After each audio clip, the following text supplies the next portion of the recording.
gaan nie wag vir 'n sakkie nie, ons gaan beweeg. Kom ons sing iets, kom ons vloei. Ek voel, kom ons vloei. Want niks vanmôre hier die saal waarmee God ons besoek of verhinder nie. Amen. Hier was se man. Net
He's a faithful Lord, and he replied, Light of the world, you step down into darkness, open my eyes, let me see the beauty that made this heart alone. Oh, for a life spent with you.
Kan jy met jou geestesoog sien, sit op die troon vanmorgen.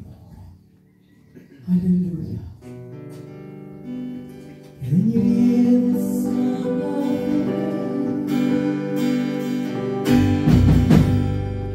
it's the sound of many waters.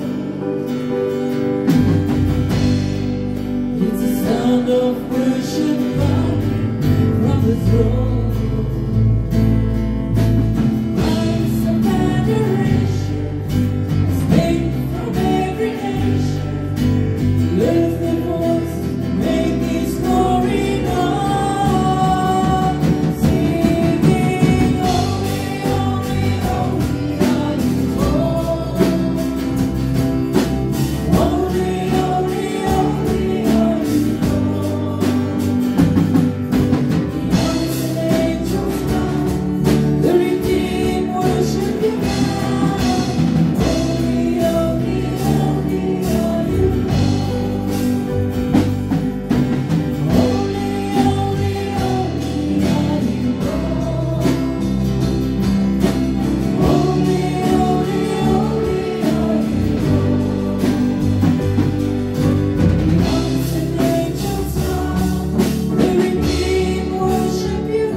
Glory, sweet perfume.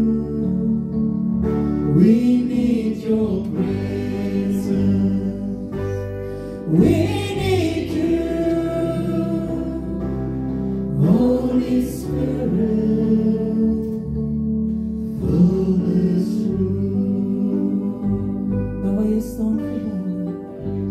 Terwijl ik klavier speel, kom ons aanbidden vanmorgen. Holy Spirit, fill this room. Shekinah glory, sweet perfume. We need your presence, Lord Jesus. Hallelujah. Aanbid hom vanmorgen. Kom ons steek ons hande so op. Here is ek vanmorgen. Nie om iets te vra nie, my God, maar om u te vertel hoe lief ek het nie. Ek het die lief vanmorgen, Here Jesus. Maar ek weet vanmorgen, nooit maar nooit sal ek u lief kan hê, soos wat u my lief het.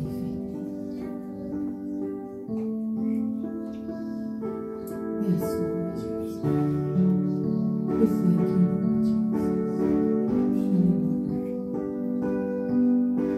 Yes, Lord. Ons loof u vanmorgen, Jesus.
Almighty.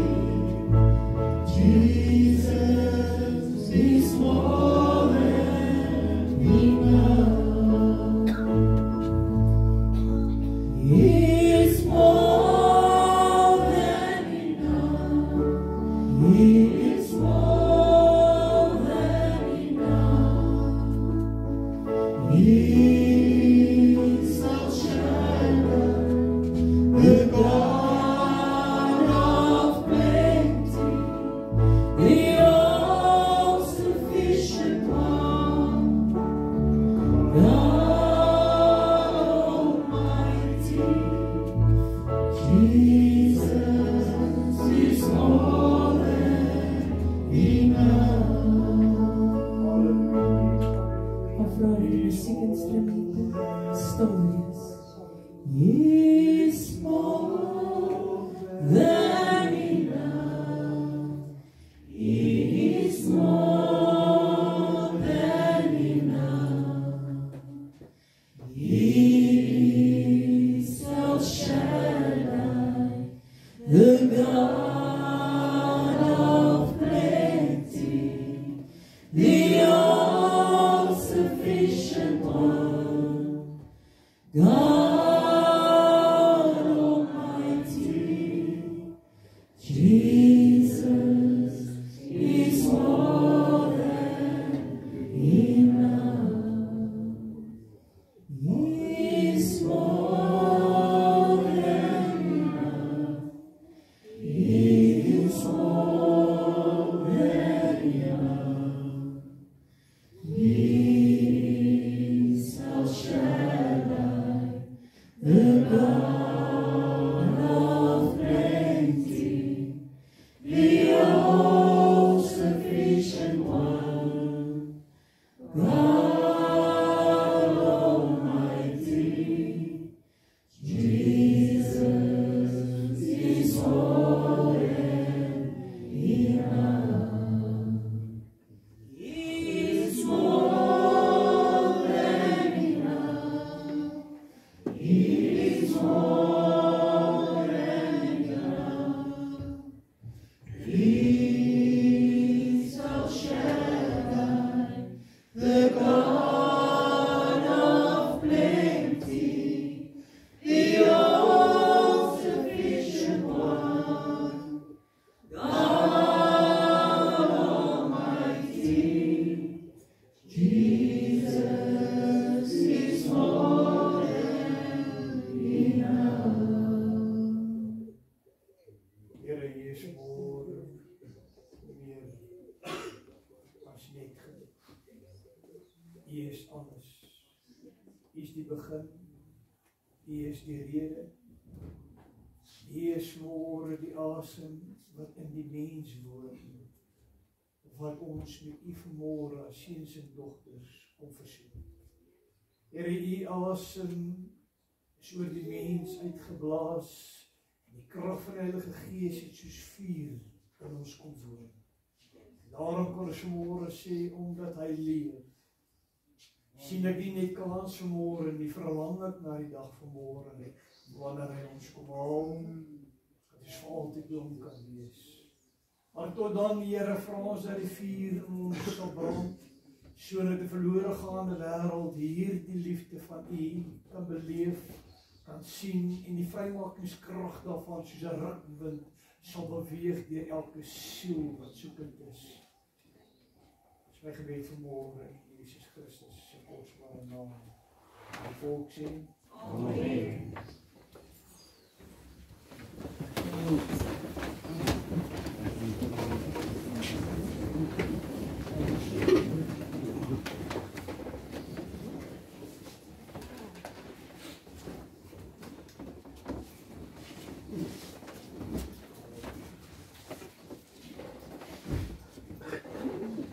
Welkom aan elkeen van julle wat vanmôre opgekom het na die huis van die Here. Ek beleef vanmôre in die Gees het iets gebeur. Amen. Halleluja. Ek beleef vanmôre het iets in die Gees gebeur. Amen. I'm experiencing this morning in my spirit man a quickening. Amen. Hallelujah. I'm experiencing in my spirit man this morning the fire of Holy One, and His name is Jesus. Amen. Hallelujah. I'm experiencing in this morning a fire that is consuming all impurities. Amen. All fear, all obstacles, and everything that stands in its way. For God Almighty cannot be stopped, cannot be controlled by man. Where God moves, there is a change. Where God moves, there is liberty. Where God moves, there is reunification of a living God. Where God moves, there is a mighty wind that no one can hinder, no one can stop, and no one can control. Amen. God is God, and He moves in His own mighty way, wherever He wants, and how He wants, and when He wants. Amen. And this week when I was in a place of just being silent, waiting, the biggest breakthrough for a child of God is to be in the place of being silent. Amen. Waiting for God's voice and for God's instructions. We are sometimes in such a rat race, in such a hurry, to go and tell what God wants us to do, to go and tell what God wants to tell us, where we must move, where we must not move. But we are so reluctant in the mighty power of being silent. Amen. But not a silence that can be stopped. A silence of a place of birth. Amen.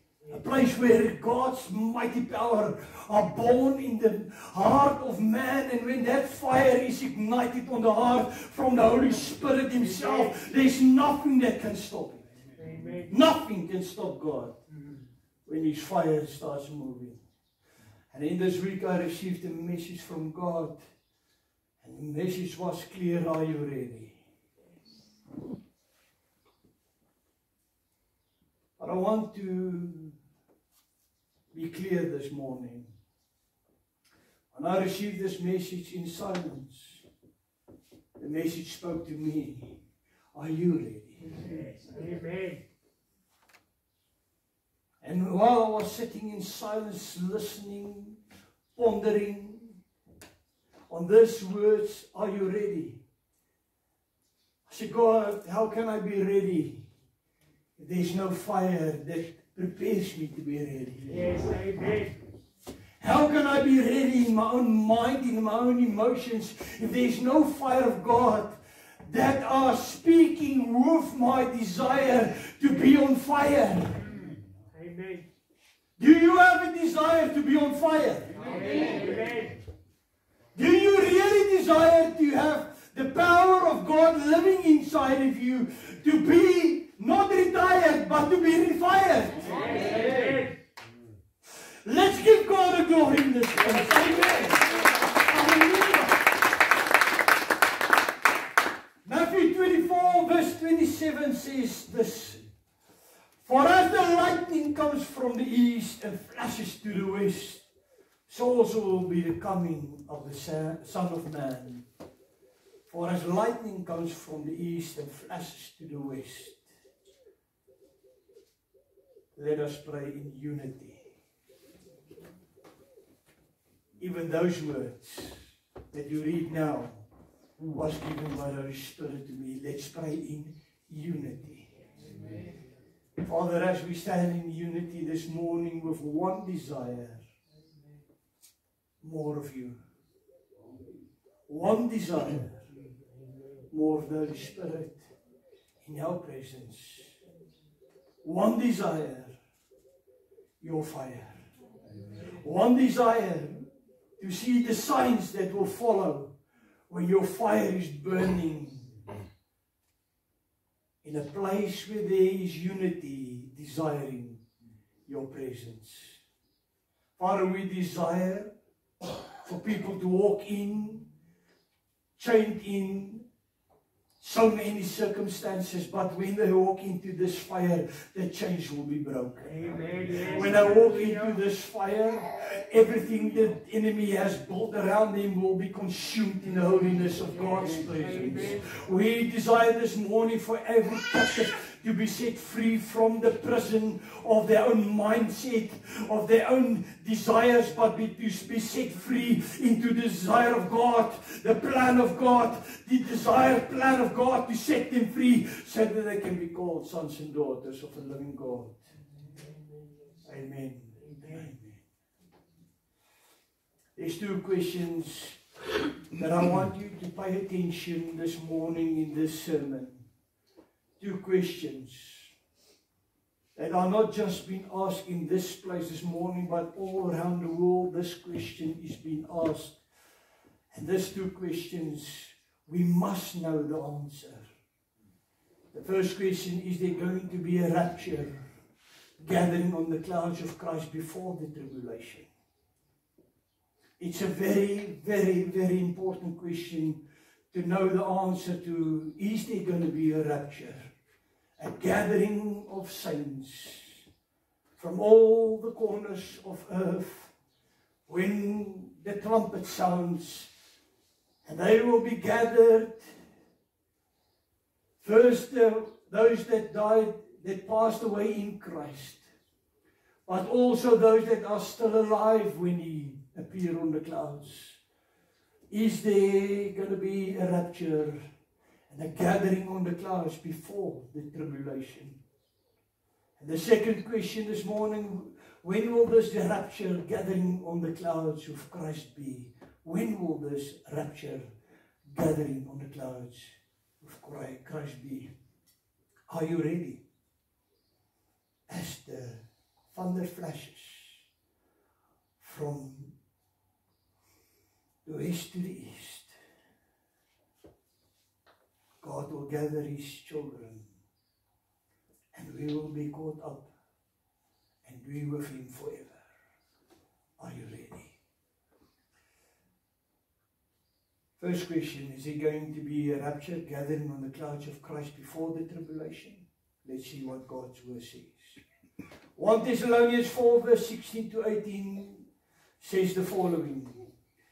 For the Lord Himself shall descend from heaven with a shout, with the voice of an archangel, and with the trump of God, and the dead in Christ shall rise first. Then we which are alive and remain shall be caught up together with them in the clouds, to meet the Lord in the air, and so shall we ever be with the Lord. Wherefore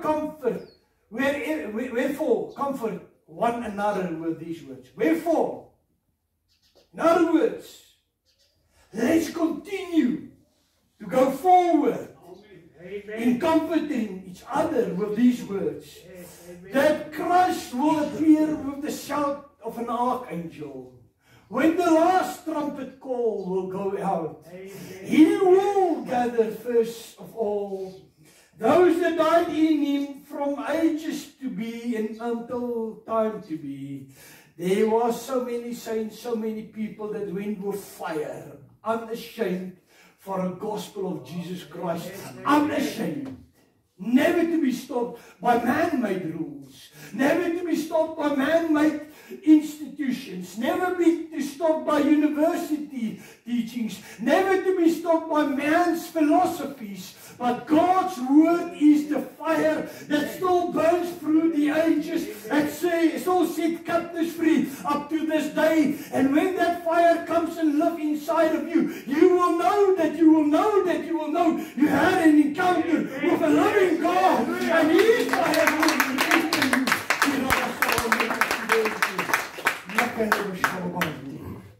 You will know that you have met with the living God of heaven and earth. When will this rapture, gathering on the clouds of Christ be? It's going to be before the tribulation, during the tribulation, or after the tribulation on earth. There's a lot of teaching, sermons, preaching going out in this day. Some say that there is no rapture before the tribulation. Some say there will be a rapture in the midst of the tribulation. And some say there will be a post-rapture after the tribulation. I am not going to be the one that tries to convince you what I think. Let's see what God's word says. And then, led by the Holy Spirit, you make a decision.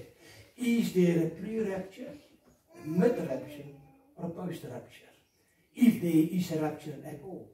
But let's see what God's word says for itself in this morning. Revelation 16 verse 1 says, Then I heard a loud voice from the temple saying to the 7 angels, Go and pour out the bowls of the wrath of God on earth. There will come a time very, very soon when this command in heaven will be decreed, where God will tell the angels to go and pour out his wrath on an ungodly world, on the sins that we think today that is not controlled at all. And in this moment when this decree is spoken in heaven, we know in 1 Thessalonians 5 verse 9, in the New Living Translation, it says, For God chose to save us through our Lord Jesus Christ, not to pour out his anger on us. First of all, we must remember there will be a decree where God says, Pour out my wrath, my anger on this world. But in the same sentence, we must also realize that God said he has no desire to pour out his wrath on his children. Amen. But we are saved by the grace of Jesus Christ. God always removes his children before he pours out his wrath. God always removes his children before he poured out his wrath. Enoch was taken before the judgment of the flood. Genesis 5 verse 24 says, And Enoch walked with God, and he was not, for God took him. Before the flood, this man had walked a righteous path with God. Before God's wrath was poured out in the great flood on the sin of this world, God took Enoch and he was no more. He wasn't walking into the wrath. He wasn't part of the wrath. He wasn't on earth to be part of God, having his wrath on the ungodliness that is mocking God in this morning. Let them mock God. Let them say, we are our own gods and we will do whatever we want, because there is no one that can stop us to do whatever we want. But there will come a day, believe me this morning, and it is very soon, that God is going to take his bride out of this world. And once he took his bride out of this world, his wrath will be poured onto those that will remain for God's judgment day. Amen. Lot was forcibly removed from Sodom before God's judgment. The angel sent with God's wrath said to Lot the following in Genesis 19 verse 22. But hurry, escape to it, for I can do nothing until you arrive there. Amen. Amen. The angel that was sent, 2 angels walked with God when he met with Abraham.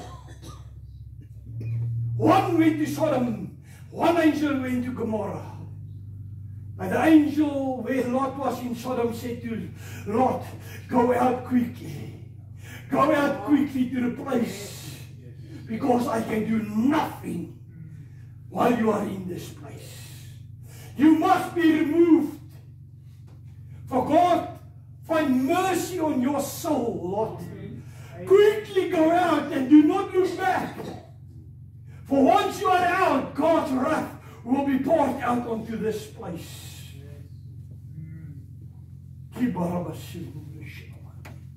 Noah is the one that the Lord shut in before he poured out his wrath on the whole earth during the great flood. Genesis 7 verse 16 says, went in as God had commanded him, and the Lord shut him in.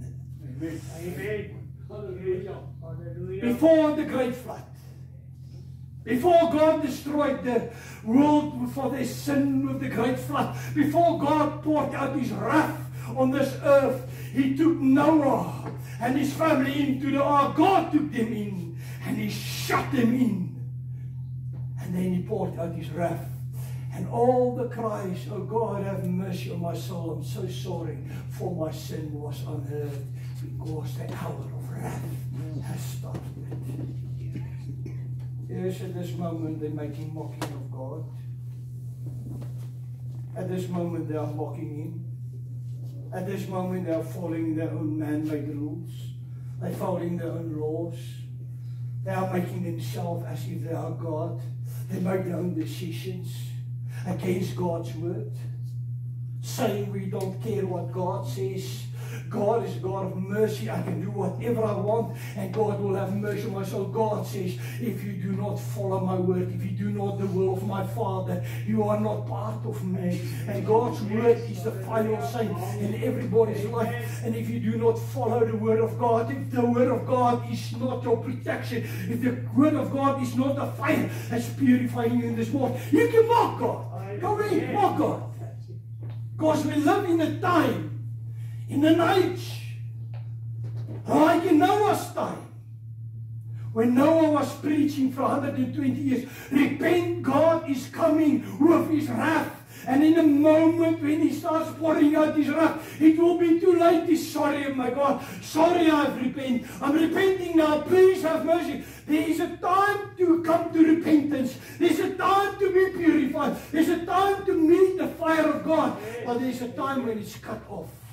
Absolutely. I'm not preaching my gospel this morning. I'm preaching what God's word says. Yes. Word for word.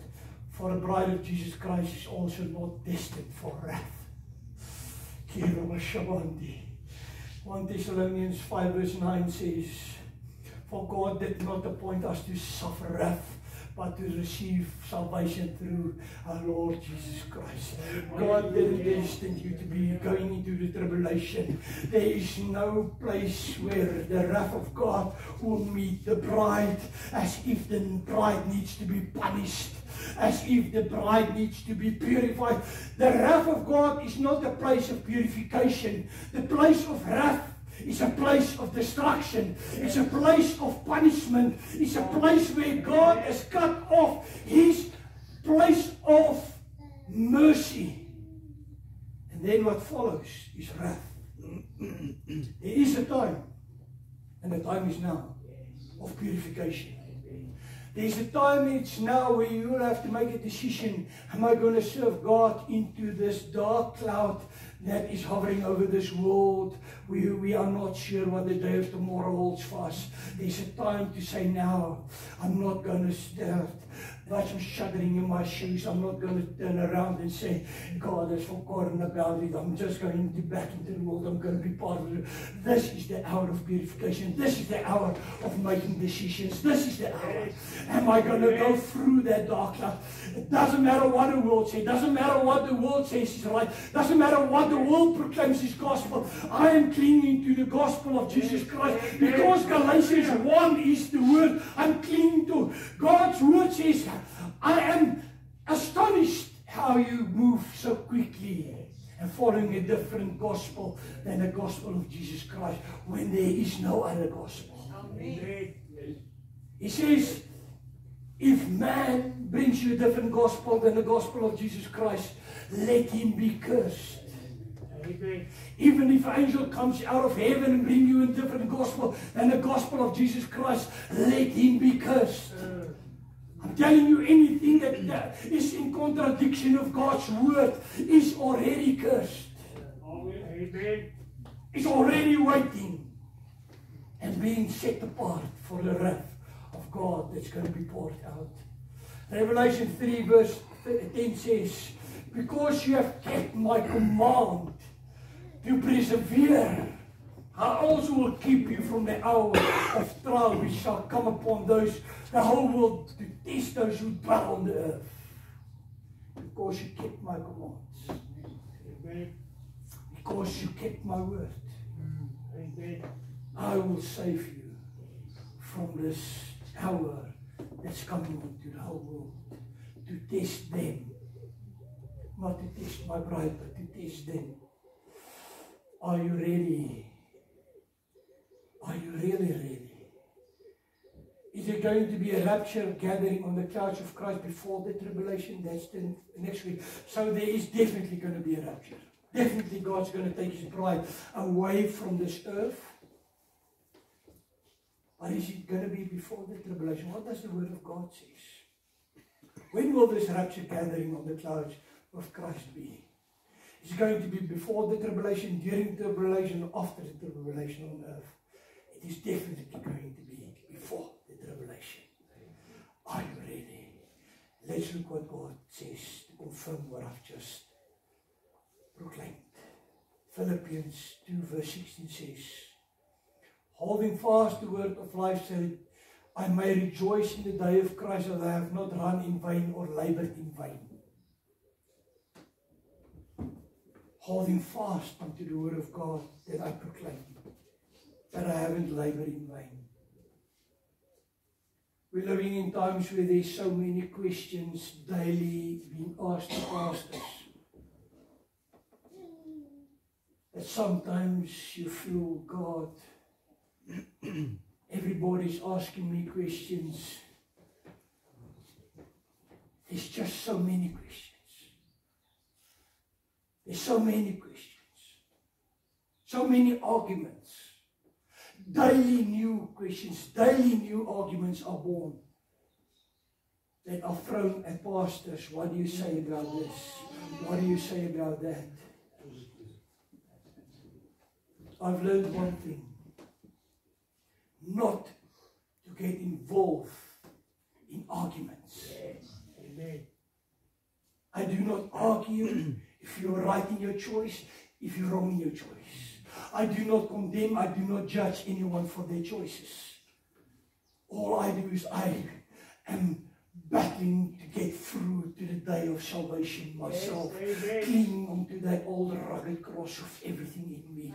And while I'm struggling to go through all these questions and all these things that are being poured out on this earth, everything that's going haywire, all this ungodliness, all this lawlessness, all this corruption, everything, there's one thing I am having my focus on. It's the cross of Calvary 2,000 years ago that has never lessened in its power and has never lost its power in saving souls. I'm clinging to that cross, even if the world is getting more and more aggressive towards that cross, even if this world is getting more aggressive against Christians, even if this world is condemning Christians for telling them they are judging the world for what they're doing. No, I'm not judging you. I'm clinging to the only truth. Then his name is Jesus Christ. I'm clinging to that old cross as if it is everything and all I take.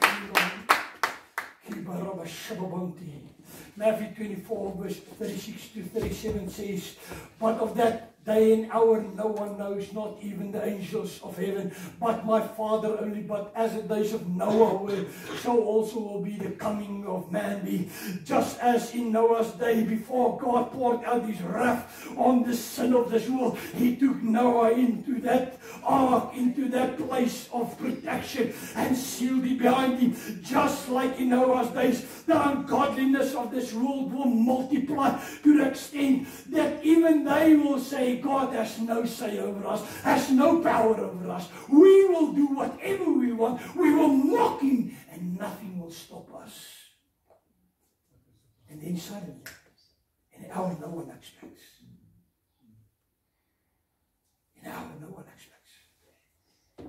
He will take his bride, just like Noah, into a place of protection.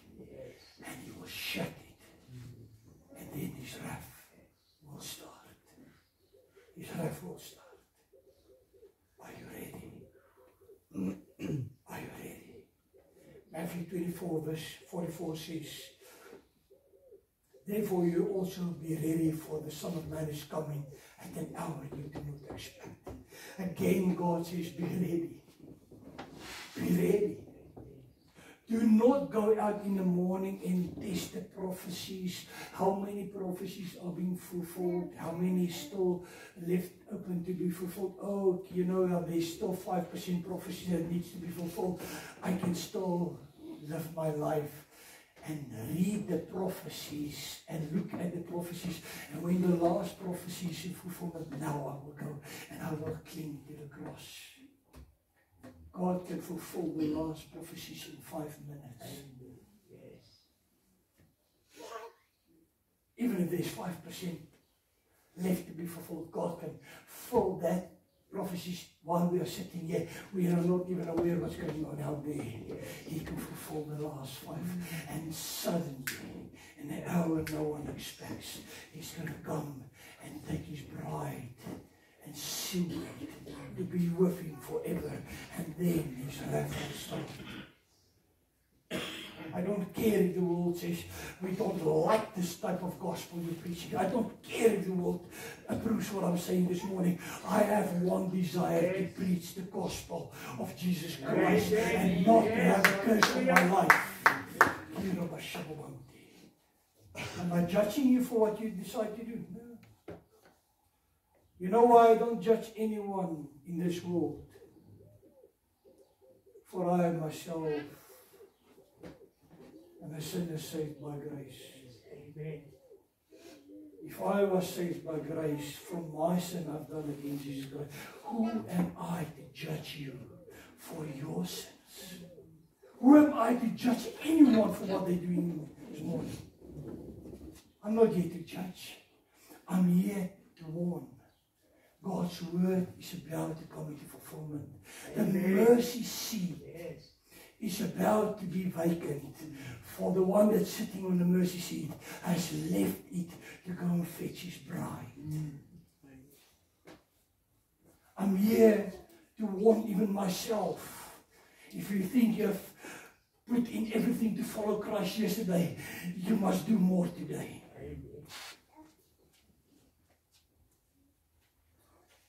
James 5 verse 8 says, you also be patient, establish your hearts, for the coming of the Lord is at hand. Don't be despaired. Don't lose faith. Don't get tired in this hour because of all that's happening in this world. Don't lose your faith. While you feel you are fighting against a dark cloud and everything the world says is right, and what you say sounds so feeble, sounds so powerless. It's not you that gives it power. It's not you that gives it its glory. There's one sitting in a mercy seat this morning that has bled and died on Calvary 2,000 years ago, that has paid the price with his own blood for those that come to the mercy seat to find forgiveness for their sins. There is still room at the cross this morning. There's still place for you and me to run in while the door is open and say, God, I have sinned, I confess my sins. Without you I am nothing. But if I harden my heart, in rebellion, say, I don't need Jesus Christ, I don't need His mercies, for I am my own God and I make my own decisions. I'm telling you, there is an hour that you do not expect. It will be that His coming will be quickly and suddenly. And once you realize, but you know what, all of a sudden, this gospel that was preached Sunday for Sunday was the truth. Was the fire that it says it is. And I'm being left behind. For those that are clinging to the cross is away. The rapture has taken place. You can scream as much as you want.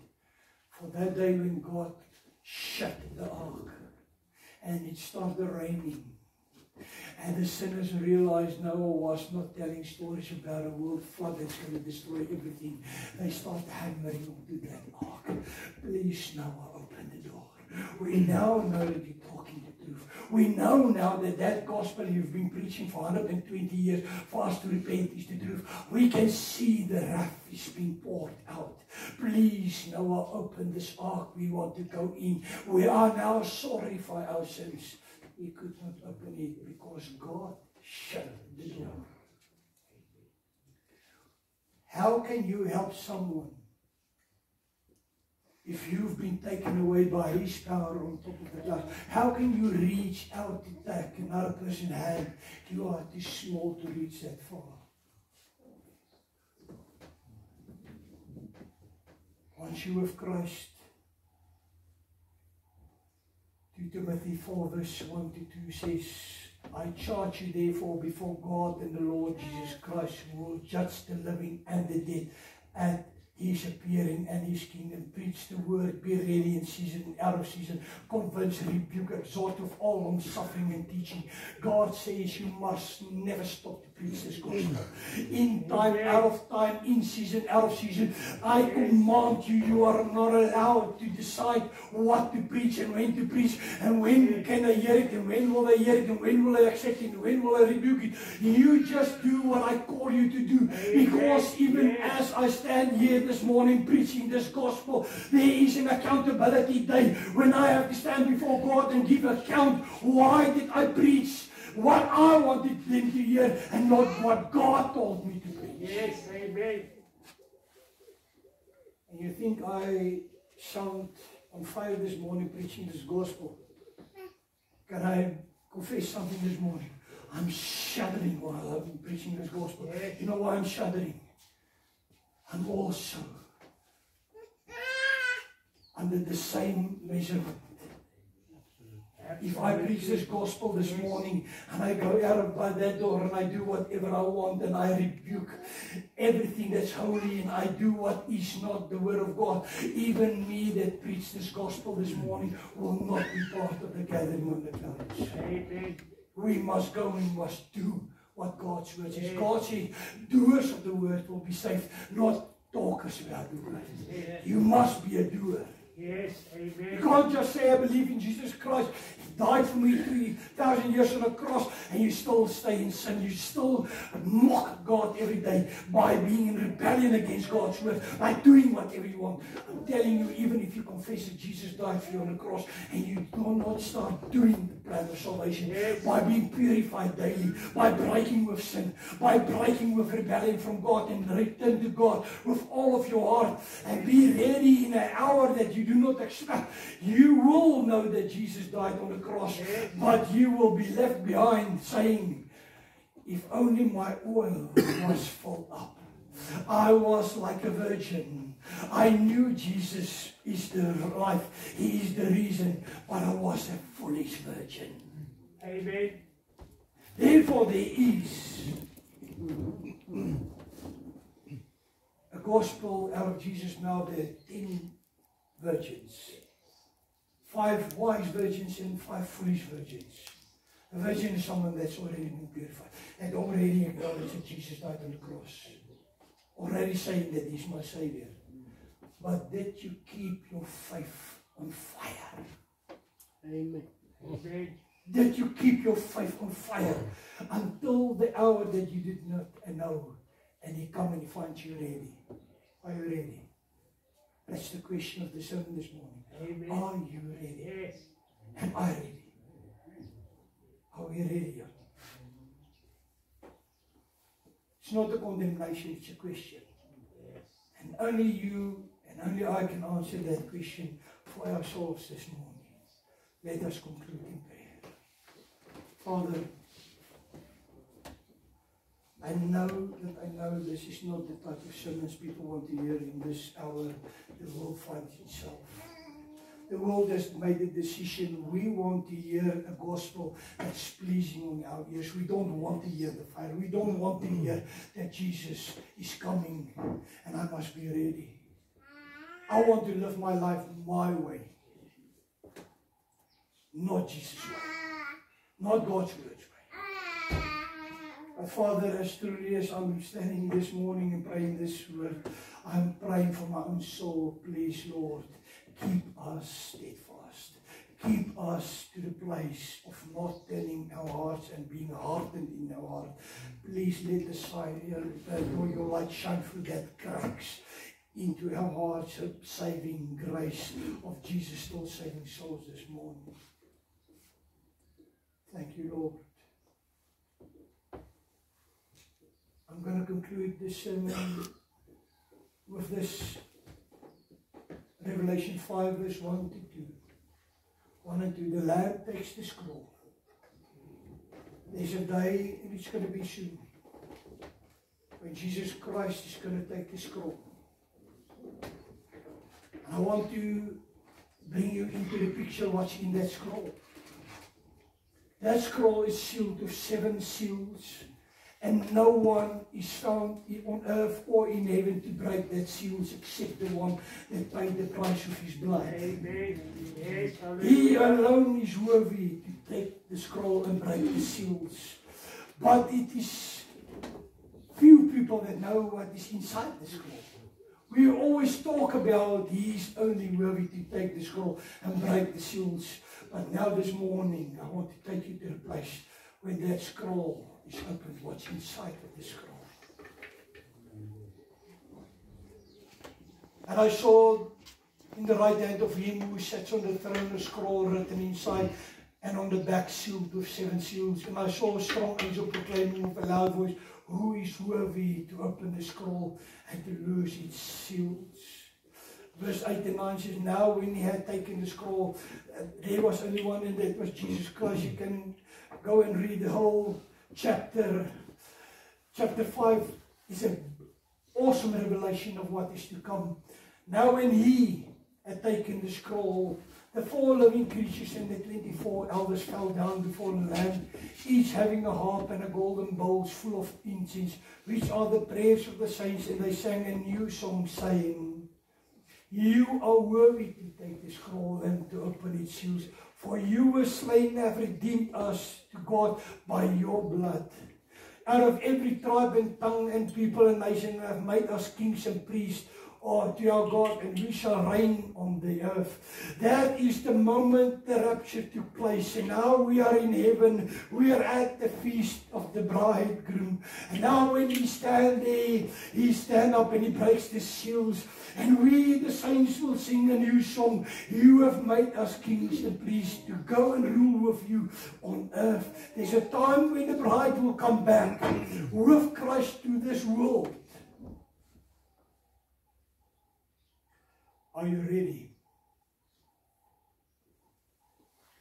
For once that seal, the 7th, has been broken and God opens that scroll, the 7 angels getting commands to pour out the bowls of wrath.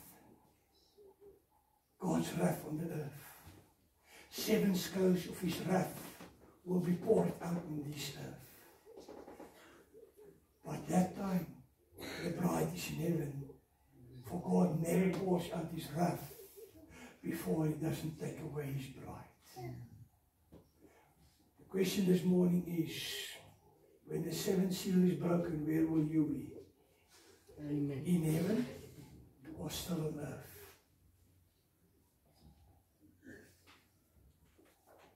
Because when the 7th seal is broken, and God starts pouring his wrath on this earth for the sin and the rebellion of the multitudes that's mocking him today. They can scream as loud as they want. The door is shut. The 5 foolish virgins went and they knocked onto their door and said, please. He said, you are not ready. You will not be part of this wedding feast. And then God's wrath will be starting to pour out on this earth. Be ready. For we do not know the hour that Jesus is coming to take his bride. And now I want to tell you something. Whatever you decide, if you decide to follow Christ, or you decide to follow your own foolish heart of rebellion, go and do it. And do it with all of your heart. And receive where your heart is. Either be taken away by grace or left behind to receive his wrath. But soon you will know where your decision has taken you. Are you ready to make a final decision? But remember, when your decision comes to fulfillment, do not blame God that he did not love for you. For his love still keeps the door open for you to run in. And if you keep on slamming the door in his face, I don't want your friend, I don't want your love, I don't want your grace, I don't want your salvation. And he closed the door. Remember, it wasn't him that closed the door. The door was open. You decided to close the door. Amen. Amen.